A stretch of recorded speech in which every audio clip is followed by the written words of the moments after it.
So good evening all of you and welcome back to Excelsior Academy. In the previous lecture we talked about the membrane fluidity, phospholipids and also about the glycophorins, porins, right? So here again I'm going to share one story about the glycophorins and how it is related to malaria. So it's a story of malaria and glycophorins.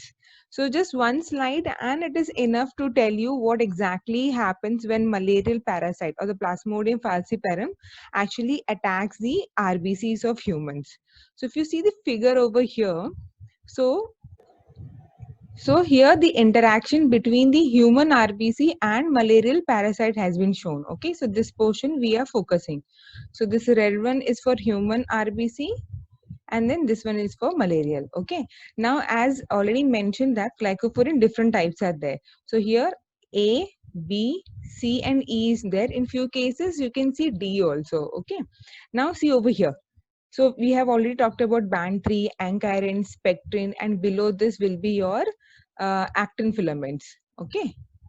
So if you remember all the structures, so you have got the band 3, glycophorin is there, and to this your spectrin, alpha, beta is attached, and below spectrin, actin filaments is there. So overall, this is helping in maintaining the architecture of your cell. Okay. Now let's see over here. So glycophorin A is there, which is interacting with EBA175, which is present on the malarial parasite. C is interacting with EBA140 and B with EBL1. So when all these three interactions are happening, that time it is possible for your malarial parasite to enter the human RBC. Okay. So what is happening then? The person gets infected with the malarial parasite and it gets the malarial fever then. Okay, now as in the previous lecture I mentioned about the resistant malarial resistant erythrocyte that is called dantu. Okay, now in this case what difference is there we can see here. So what is the difference over here? If you see A and B, if you see here, A and B were two distinct type of glycophorins. Okay, whereas in this case, you see that A and B are heteromorphs over here. Are you getting the point? So here A and B are combined together. So what happens? The properties of both A and B is there. And now because of this, what happens is the interaction of glycophorin B with EBL1 is not complete. Okay, since it is glycophorin AB, so the interaction with EBL1 is not complete. Whereas the other interactions with EBA140, EBA175 is happening. And also glycophorin E is present in duplicates, whereas in this it is present in one, and here it is in duplicates. Okay, so whenever a person is having such RBC, having high expression of glycophorin E and expression of glycophorin AB instead of B, then that person becomes malarial resistant dantu erythrocyte. So this person will never get any malarial infection. Is it clear to everyone now? Yes, ma'am. Yeah. So how exactly glycophorin is playing a role in having the malaria? Okay. Okay. So now let's go to the other topic, that is ABO blood grouping. So this everyone knows that we have got three types of blood group. Sorry, three types of antigens are there: A antigen, B antigen, and the O antigen, right? So O antigen is your also called the precursor one. So what you need to remember is what makes A antigen and what makes your B antigen. Okay. So how it is happening? So you have got the enzyme called galactosidase transferase enzyme. Okay. So what is happening over here? Oh, everything is there. Only one N-acetyl galactosamine has been added. Okay. Then if you have got only galactose added, then it becomes B antigen. So only this much you need to remember. N-acetyl galactosamine means A antigen. If only galactose has been added, then B antigen. Now you know that if both A and B are present, then the blood group is going to become AB blood group, right? Now tell me, if suppose both parents are O positive, so the baby is going to have what blood group?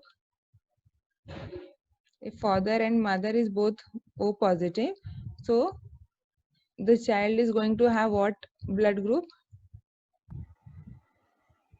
Yes, O positive. O positive. And anything else is possible? So this positive and negative is depending on your Rh factor, right? Rhesus factor. Huh? Now in this case, either it is O positive, or sometimes in rare cases you can have O negative also, where there is no expression of rhesus factor, right? Now suppose if your parents are having A positive and O positive, so what the child is going to have? What are the options or the probability?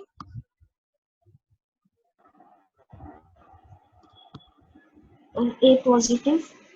Yes, A positive and Um, O positive. sure. I don't know. Huh?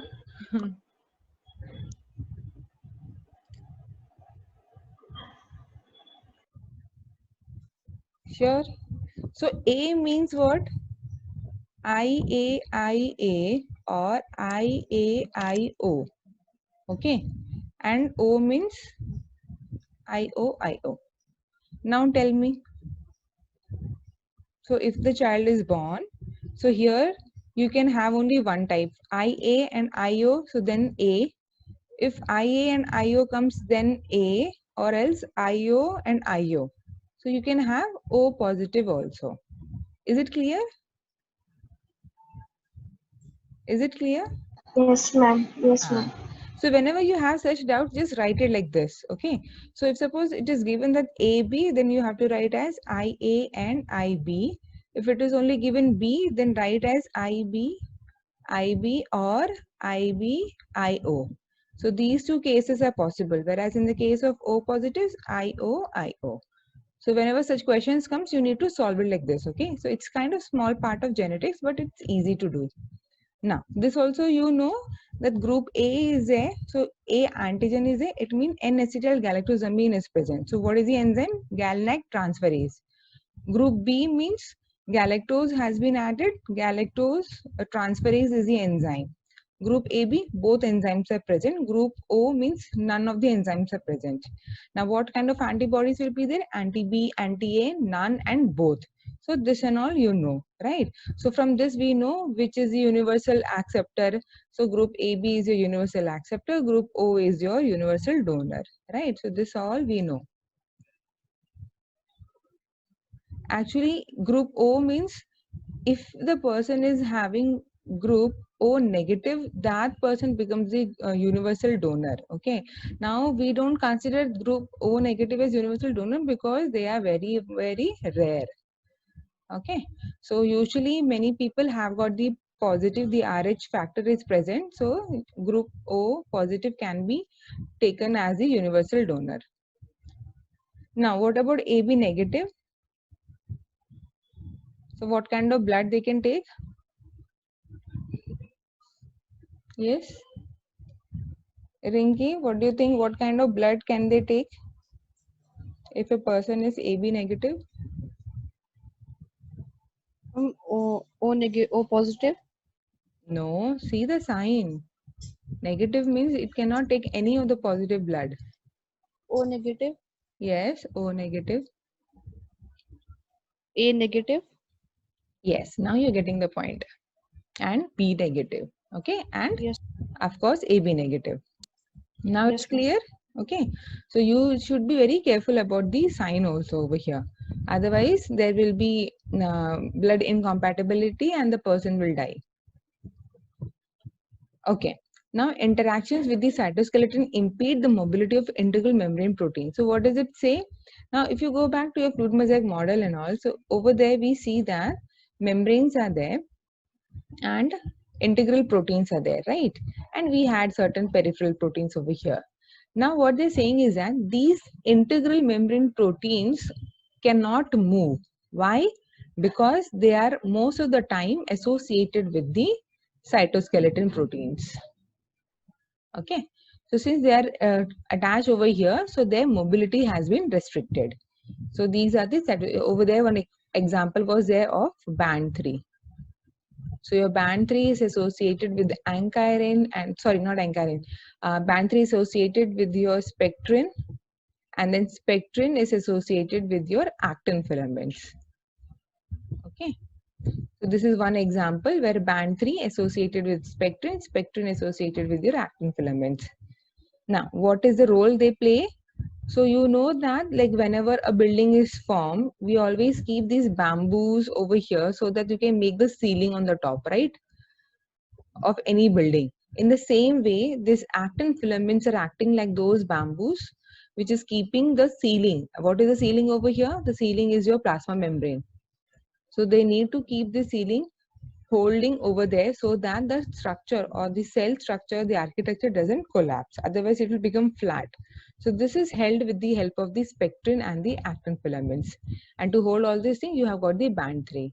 Now, band 3 also act as your another role is, it is also called chloride bicarbonate exchanger. Any idea what is the function of this? Band 3 is also called chloride bicarbonate exchanger. So what, any idea from this word, what does it mean or what kind of function it must be carrying out in RBC? So as the name suggests itself, it's a chloride bicarbonate, right? So Cl minus is getting exchanged with your bicarbonate. Now where do you see bicarbonate? During respiration. So what happens is from lungs, from lungs, oxygen is being taken, right? And it is passed with the help of the RBC, it is passed to various tissues. Now, from the various tissue, CO2 has been taken out, and the CO2 needs to go back to the lungs, correct? So, these CO2 will go and combine with water to become your bicarbonate with the help of the enzyme called carbonic anhydrase. You must have heard of this enzyme, right? So carbonic anhydrase, so what it is doing, it is converting your carbon dioxide taken from the tissues into bicarbonate. Now this bicarbonate is now dissolved into the plasma, your blood circulation system, serum, okay. Now it is passed and it goes to your lungs. Now in the lungs, whatever RBCs are there, again, it will take HCO3 inside and it will give Cl minus outside. So currently now your HCO3 minus is inside the RBC. Now inside the RBC, again carbonic anhydrase, it will convert your bicarbonate back to CO2 and releases water. Okay. Now this CO2 will be taken out from the lungs and exhale out. Now is it clear? Something? Ma'am, please repeat this process. Okay. See. So as I mentioned, band 3 is also called your chloride and bicarbonate exchanger. Okay. Now CO2 is released from the tissues. Okay, after respiration. So CO2 is released from the tissues and it is taken inside the RBC. It is taken inside the RBC in exchange of chloride minus. Now why chloride is present? So each cell has got its osmolarity, Na plus Cl minus is present. Now with the help of the band 3 which is present on the RBC, let us say that band 3 is present over here, and with the help of, let us say this is your band 3. Okay, so what happened? CO2 has been taken inside and chloride minus has been taken outside. So what is happening? CO2 has become your, not CO2, sorry, bicarbonate. Okay, one second, I'll repeat once again. So this is your RBC, okay, and you have got the band 3. Now band 3, what it does is that you have got the CO2 which is being converted into CO2 is there, which is being converted into your bicarbonate. Okay. Now this is done with the help of carbonic anhydrase enzyme. Now you have got your bicarbonate. Now this bicarbonate is being released outside of the RBC and chloride ion is taken inside. Now what is happening? HCO3 minus is present where? In your blood, but not in the RBC, outside the RBC. So in your blood system it is present. So we know that all these blood and all, they pass through the lungs, right? So this will go into the lungs now, your serum, plasma. So what is happening in the lungs? When it reaches the lungs, again it enters the RBC. Okay, there with the help of again carbonic anhydrase, it gets converted to CO2 and H2O. So whenever bicarbonate is taken, in exchange chloride is given out. Okay, now this CO2 is present, this will be exhaled out. Is it clear now? So don't worry, like I have got the better images also. So once we do the membrane transport over there, I'll explain again. So just understand that with the help of band 3 or the chloride bicarbonate exchanger, your CO2 is taken from the tissues and exhaled out from the lungs. Okay. Okay. Just keep this thing in mind, and later I'll explain again if I get the better image and all. Or maybe I'll share the video also with you. Okay. You got little idea like what we were Yes, ma'am. explaining. Okay. Yeah. Yes, ma'am. Now, so there are certain lipid binding motifs. So this is also important, like for your part B section, this is important to remember. So there are certain lipid binding motifs which help in targeting peripheral proteins to the membrane. So what we are talking about over here is certain motifs we are talking. Okay, so one example is plextrin homology. Okay, so this is so plextrin homology domain. It binds two types of phosphorylated phosphatidyl inositols, and it is most commonly present. That is not needed. Now, it was initially recognized and found in the platelets. So we are talking about the plextrin. And there are certain other lipid binding motifs also. So one table is given. If possible, try to remember. So pH stands for plextrin homology, C2 domain, ankyrin repeat, and FeRm. So where FeRm is present for the your ezrine, radioxin, myosin and all. Okay. So of these all, what you have to remember is your phospholipase, which has got your plextrin homology. Okay. Only this much if you remember, it's more than enough. So we have got the PIP2, PIP3 and PI3P, phosphatidyl inositol derivatives. So they're nothing but phosphatidyl inositol phosphate, triphosphate, and like those inositol rings are present. Okay. Now, here PS stands for your phosphatidyl serine. What you need to remember is this. So examples, phospholipase, protein kinase, and the plextrin. So what kind of motif is present? It is the plextrin homology. So this question has come already for your part B section, for your CSR exams. Okay. Now this is one example has been explained in the textbook. For example, the phospholipase. So we know how phospholipase C acts in the previous lecture. So they break your phosphate glycerol backbone and releasing the fatty acyl group. Now in this the phospholipase A2 function is given, which is mainly found in the snake venoms also. So if you see the structure over here, it is the phospholipase A2 function, and this is totally different. Okay. Now see you can read this, the same thing is given. You can read over here. So you can see that this is the enzyme. Okay, and this amino acids, the positively charged amino acids has been highlighted in the blue color. So what positively amino acids are working over here? It is again the arginine and lysine. What you have to remember is arginine and lysine. So we know that there are three: histidine, arginine and lysine. Of all these three, mainly what we have seen is that arginine and lysine are playing important role in acting as the active site amino acid residues. Now what is happening is, can you see over here the plasma membrane is shown. Now this is your enzyme. This is your enzyme. Now see the active site over here. Now what this active site is doing? Can you tell me what exactly had happened over here? How exactly this enzyme is actually functioning? So usually most of the enzymes, they actually break the bond, right? Either it is phosphate glycerol bond or covalent bond, anything is there. So they break the bond. But can you see over here what exactly they are doing? The phospholipase A2 enzyme.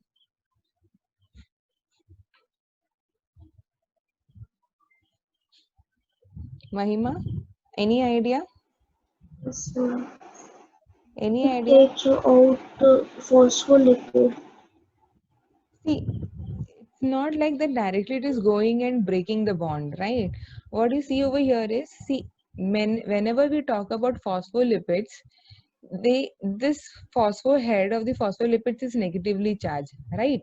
And that's why in the active side you see the positively charged amino acids, because that interactions has to be there, then only any enzymes can function.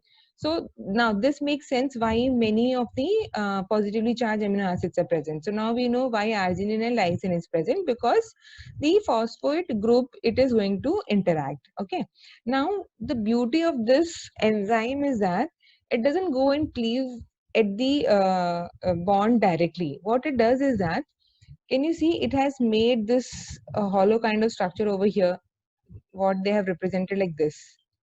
So what they've done is that this enzyme makes this catalytic site in such a way that only one phospholipid can enter, to which it is going to act. See, in the entire figure, if you see how nicely it is actually blocking the interaction of this particular phospholipid with the others. So what happens? A small channel has been made, and that is the catalytic site of the enzyme. So what will happen when one particular phospholipid, in this case this red one, okay, it is breaking the interactions with the other because of the enzyme, what happens? It just slides down to the catalytic site of the enzyme. Since nothing is there to interact, what happens? The space it finds and it enters over there. Okay. Usually what happens, if suppose plasma membrane is there, the protein comes and binds like this and then it cleaves over there. Whereas in this case, what would happen is, it is actually, see, blocking over here. So this particular, if suppose these three are there, so this enzyme is blocking the interaction of this phospholipid and this phospholipid with the middle one. So because of which, what is happening, the middle phospholipid is not able to being interacted with any of the phospholipids, either because of the polar head group or the hydrophobicity. Since gap is present, it just moves up, so into the channel it goes. Getting now? So as a result, what will happen? The phospholipid moves into this channel and then it gets bind to the calcium 2 plus. It will interact with the phosphate group. So again, phosphate group negative charge, and you can see the calcium 2 plus over here. Now what will happen? So this ester bond is there, which will be finally cleaved by this enzyme. Is it clear what is happening over here? I can repeat, no problem. Yes, ma'am. Yeah, okay. So it's important to understand, okay, the catalytic activity of phospholipases. Okay. Now this is very simple. So we know that it has got many functions in all the cells. So plasma membrane. So here one of the function I have taken. So what are the other functions of plasma membrane?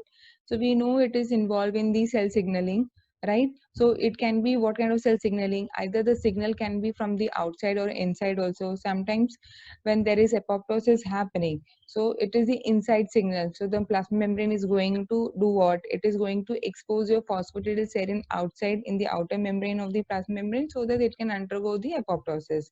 Now, similarly, there are certain other external factors are there which goes and binds to the receptor and then carry out the signaling functions, either to increase the concentration of certain ions or increase the production of certain enzymes, right? So there are many functions of the plasma membrane. So one example over here I have taken is about the isotonic, hypotonic and hypotonic condition. So isotonic condition means both the solute concentration inside and outside, it is going to be same. Now when in this case they have shown that the KCl and NaCl, actually both salt are different, right? But the molarity is same. So does it mean that it is isotonic?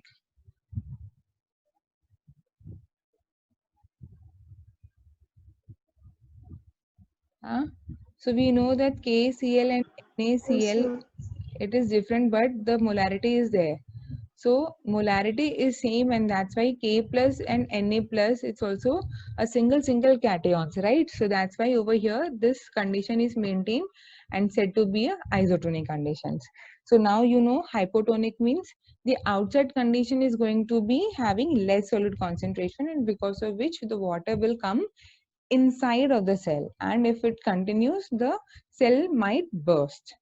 And in the hypertonic condition it is the opposite, that is the outside condition the solid concentration is high, and because of which what will happen, the cell will shrink, right? In the case of plant cell it is called plasmolysis. So this we know.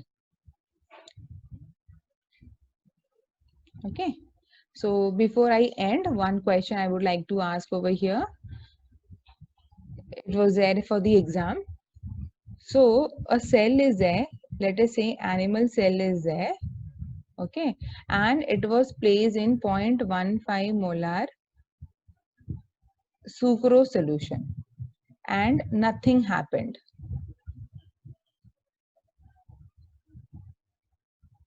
Now the same cell is placed in 0.15 molar NaCl solution. What will happen? Yes, anyone? Its question is clear. There is an animal cell. It was placed in 0.15 molar sucrose solution and nothing happened to the cell. Now, when the same cell is placed in 0.15 molar NaCl solution, what will happen to the cell? Think and tell me. It will burst. Hmm? It will burst Burst? Why? Why do you think it will burst? because uh, s- isotonic condition. Hmm. So the answer is Rinki. What do you think? Isotonic. Isotonic now. See, once you mark in your CSI paper, it is Iso gone. It is isotonic condition. So what will happen then? Same, nothing is going to happen. So nothing happens. Okay, good. So like this, so many questions I'm having. So maybe, by Saturday, I will share those questions with you guys so that you can, just carry out those questions. And in the next class, we'll start with all the organelles and their related functions and structures. So I would like to end over here. If any doubts are there, you can ask me now.